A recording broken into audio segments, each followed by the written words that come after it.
સુરતના ઉધનામાં મુસાફરોનો ધસારો જોવા મળ્યો છે। દિવાળીને લઈને પરપ્રાંતિયોએ વતન જવા માટે તેઓ રવાના થયા છે। દિવાળી, છઠ પૂજા અને બિહાર ચૂંટણીને લઈને ભીડ જોવા મળી રહી છે। અનિચ્છનીય ઘટના ન બને તેના માટે જીઆરપી અને આરપીએફ તૈનાત રાખવામાં આવ્યા છે। મુસાફરો માટે વેઇટિંગ એરિયાની પણ વ્યવસ્થા કરવામાં આવી છે।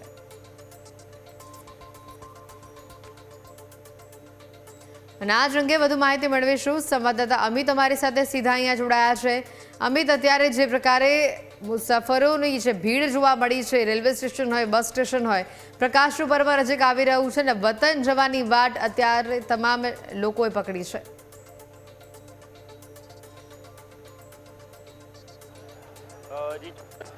દિવાળીનો તહેવાર છે, લોકો પરિવાર સાથે મનાવવાનું ઈચ્છતા હોય છે ને ત્યારે સુરત છે ભારત કહેવામાં આવે છે અને અલગ અલગ રાજ્યના લોકો છે તે સુરતમાં આવીને વસે છે। ત્યારે હવે આ દિવાળીનો પર્વ છે પરિવાર સાથે મનાવવા માટે આ લોકો છે તેઓ પોતાના વતન છે જઈ રહ્યા છે। આજે લાઈનો જોઈ શકો છો કે પ્લેટફોર્મ પર અડધા કિલોમીટરથી 1 કિલોમીટરની જેટલી જે લાઈનો છે તે લોકોની અહીં જોવા મળી રહી છે। આ દ્રશ્ય સુરતના ઉધના રેલવે સ્ટેશનના છે કે અહીંયા તાપ્તી ગંગામાં જે ટ્રેન છે તેમાં જવા માટે આ મુસાફરો છે ગઈકાલ રાતથી જ અહીંયા બેઠા છે અને તેઓ જે છે તે 9:30 વાગ્યાની જે ટ્રેન છે તેમાં જવા માટે ગઈકાલ રાતથી જ અહીં છે તે જે ટ્રેનની વાટ જોઈ રહ્યા છે।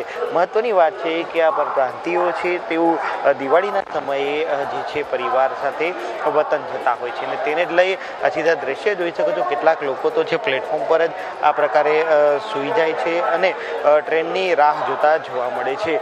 આજે પર્વમાં પરિવાર સાથે દિવાળી ઉજવવા માટે પરપ્રાંતિયો છે તે ગઈકાલ રાતે 8 વાગ્યાથી આ જ પ્રકારે બેઠા છે। બીજી તરફ કોઈ અનિચ્છનીય ઘટના ન બને એટલા માટે ખાસ વ્યવસ્થા કરવામાં આવી છે।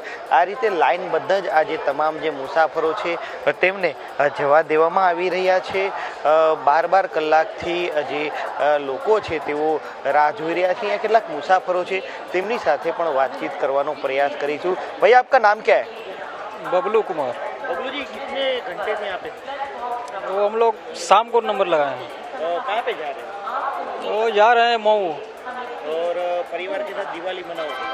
हाँ, इसीलिए तो जा रहे हैं इधर। कितनी दिक्कत हो रही है? कंपनी बंद हो गया और अचानक कंपनी बंद हो गई, टिकट मिला नहीं तो मजबूरी में लगाना पड़ा लाइन। क्या करें? कितनी दिक्कत हो रही है? दिक्कत तो रात से है, 8 बजे से नंबर लगाए हैं। व्यवस्था सब कंप्लीट है? हाँ, व्यवस्था सब सही है। वही नंबर जैसे कि व्यवस्थापक बोले हैं लोग कि अपना नंबर में रहो, अपना लाइन में, इस तरह सही भी है। हाँ, सहयोग दे रहे हैं। अन्य मुसाफर जी, क्या नाम है आपका, कहाँ जा रहे हो? परशुराम नाम है मेरा। मैं गोरखपुर जा रहा हूँ, बनारस होके जाऊँगा। और कितने साल से सूरत में? अभी सूरत में 4 महीने हुआ है। अच्छा, कैसा लग रहा है दिवाली परिवार के साथ मनाना? बहुत अच्छा लगेगा सर। और सूरत कैसा? सूरत अच्छा भी लग रहा है। और व्यवस्था के बारे में क्या कहो? व्यवस्था हमारी यहाँ का सही है, जैसे लाइन वाइन लगी है वगैरह। ये अध्यापक लोग जो है कर्मचारी हैं, सही व्यवस्था की है। कितने घंटे से आते हैं? ये हम 8 बजे से हैं यहाँ। કે રાત્રે 8 વાગ્યાથી આ તમામ જે મુસાફરો છે તે અહીં આ જ પ્રકારે ઊભા છે।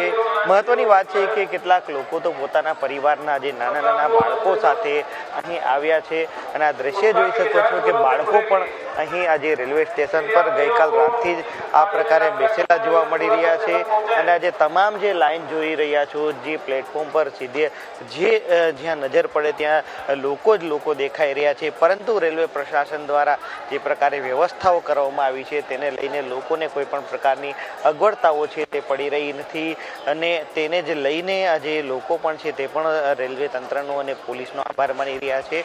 કારણ કે દર વર્ષે જે પ્રકારે ભીડનો માહોલ હોય છે તેને ધ્યાનમાં લઈને અગાઉથી જ એક હોલ્ડિંગ એરિયા બનાવવામાં આવ્યો છે જેમાં વધુ મુસાફરો આવે તો તેમને આ હોલ્ડિંગ એરિયામાં આજે છે તે રાખવામાં આવે છે, ત્યારબાદ લાઇનબદ્ધ જવા દેવામાં આવે છે। આજે નાની બાળકી પણ છે તે પણ અહીં વેઇટ કરી રહી છે। એમના वाली साथे बात करी शू कहते हो, कितने कहाँ पे जा रहे हो, कितने घंटे से यहाँ पे? हम जा रहे हैं साल भर जा रहे हैं, गांव जा रहे हैं मऊ। यहाँ तो हम कम से कम 10 बजे से हैं। और व्यवस्था कैसी है यहाँ पे, कोई दिक्कत वगैरह? कुछ नहीं, व्यवस्था तो ठीक है, व्यवस्था यहाँ ठीक है। और परिवार से यहाँ पे ही हो? हाँ, और सहयोग कैसा मिल रहा है? यहाँ बहुत सही मिल रहा है व्यवस्था। એટલે સહયોગ પણ ખૂબ સારો છે તે મળી રહ્યો હોવાની વાત છે. કહાં પે જા રહે હો? हम सर जा रहे हैं प्रयागराज। यहाँ पे क्या करते हो? यहाँ पे मैं मशीन वाला काम करता हूँ।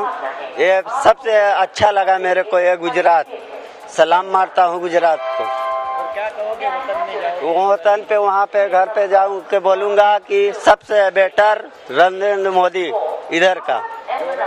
यहाँ पे व्यवस्था कैसी लगी रही? अपना बहुत अच्छा लगता है इधर गुजरात में, बहुत अच्छा लगता है। तो कितने घंटे से यहाँ पे? यहाँ साहब मैं कल 7 बजे आया था, आज जो टाइम हो रहा है 8:09 हो रहा है। दिक्कत हो रही है? नहीं सर, 1 इंडिया।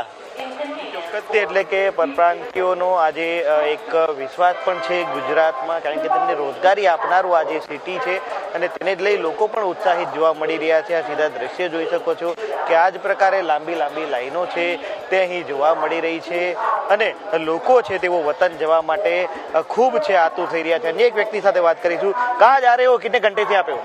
अरे हम आज 12 घंटे से हैं इधर, पूरा रात में जागे हुए हैं। कहाँ जाओ? मैं शाहगंज जाऊंगा, शाहगंज। सूरत में क्यों आए थे? सूरत में आए थे जाने के लिए। क्या काम करते हो? मैं काम करता हूँ कटिंग में, कपड़ा लाइन में। अच्छा, अभी वेकेशन हो गया। हाँ, कैसी है रेलवे स्टेशन पे व्यवस्था कैसी है?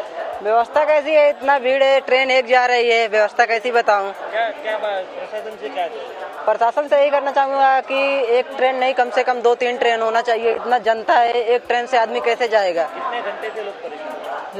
लोग तो कल लमसम 15,000 आदमी थे इधर, आज तो कम है। आज कितना आदमी होंगे? ज़्यादा ज़्यादा 3,000 2-3,000 आदमी होंगे।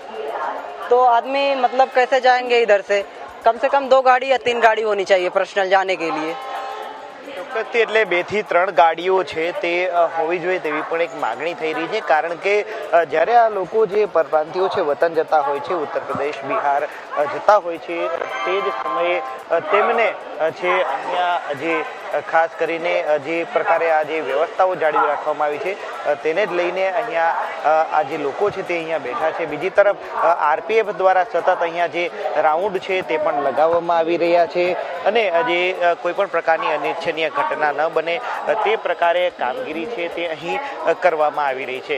સીધા દ્રશ્ય જોઈ શકો છો કે આરપીએફ દ્વારા પણ અહીંયા સતત છે અલગ અલગ જે પ્લેટફોર્મો છે તેના પર રાઉન્ડ લગાવવામાં આવે છે અને કોઈ અનિચ્છનીય ઘટના ન બને તેનું ધ્યાન પણ રખાય છે. બીજી તરફ નાના નાના જે ભૂલકાઓ છે તે પણ અહીં જોવા મળી રહ્યા છે. વતન જવાનો એક ઉત્સાહ છે તેમનામાં જોવા મળી રહ્યો છે. છેલ્લા 12 કલાકથી આ જે લોકો છે તે લાઇનમાં બેઠા છે, પરંતુ રેલવે પ્રશાસન દ્વારા જે પ્રકારની વ્યવસ્થાઓ કરવામાં આવી છે, લાઇનબદ્ધ રીતે લોકોને વતન જવા માટે અહીં એક સુવિધા ઊભી કરવામાં આવી છે, હોલ્ડિંગ એરિયા ઊભો કરવામાં આવ્યો છે. આ ઉપરાંત તેમના માટે પાણી તેમજ ખાવા પીવાની વ્યવસ્થાઓ પણ ઊભી કરવામાં આવી છે. આ ઉપરાંત કેમેરાથી સતત મોનિટરિંગ પણ કરવામાં આવી રહ્યું છે, એટલે કે ક્રાઉડ મેનેજમેન્ટ પણ અહીં કરવામાં આવ્યું છે. આ તમામ જે સુવિધાઓને લઈને લોકો છે તે ખૂબ નિશ્ચિત છે, કારણ કે કોઈ અનિચ્છનીય ઘટના ન બને તેની તકેદારી છે રાખવામાં આવી છે. એક व्यक्ति સાથે વાત કરી. क्या नाम है आपका? हाँ, क्या नाम है? मनते कहाँ जा रहे हो? मिर्जापुर।